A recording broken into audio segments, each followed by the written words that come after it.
Masyarakat diminta mewaspadai cuaca ekstrim sebab sebagian wilayah Bali diprediksi diguyur hujan dengan intensitas sedang hingga lebat sampai dengan 14 Juli 2023. Berdasarkan analisis terakhir BMKG, beberapa faktor dinamika atmosfer skala regional hingga lokal diperkirakan masih berperan cukup signifikan dalam memicu peningkatan pertumbuhan awan hujan untuk sepekan ke depan.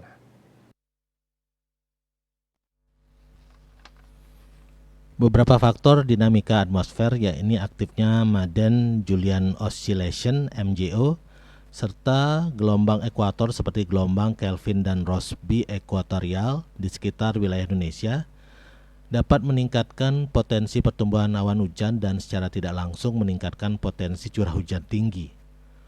Faktor lainnya yaitu terjadinya pola belokan dan perlambatan angin di sekitar wilayah Indonesia yang dipicu oleh adanya pola sirkulasi di sekitar wilayah Samudra Pasifik Utara, Papua Barat. Kondisi ini dapat turut memicu peningkatan pertumbuhan awan hujan.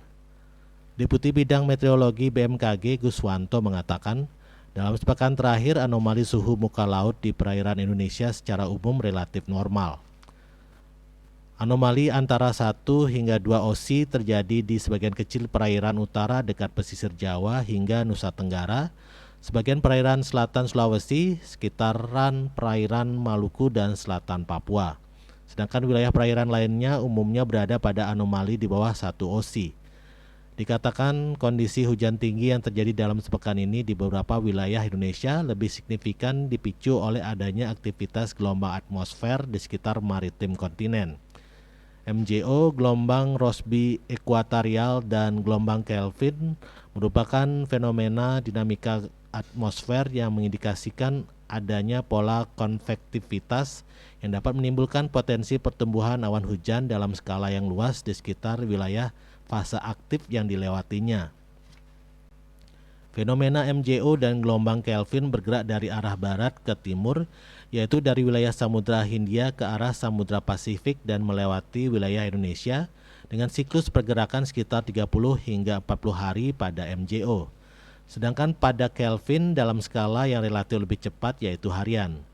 Sebaliknya, fenomena gelombang Rossby bergerak dari arah timur ke barat, yaitu dari arah Samudra Pasifik ke arah Samudra Hindia dengan melewati wilayah Indonesia.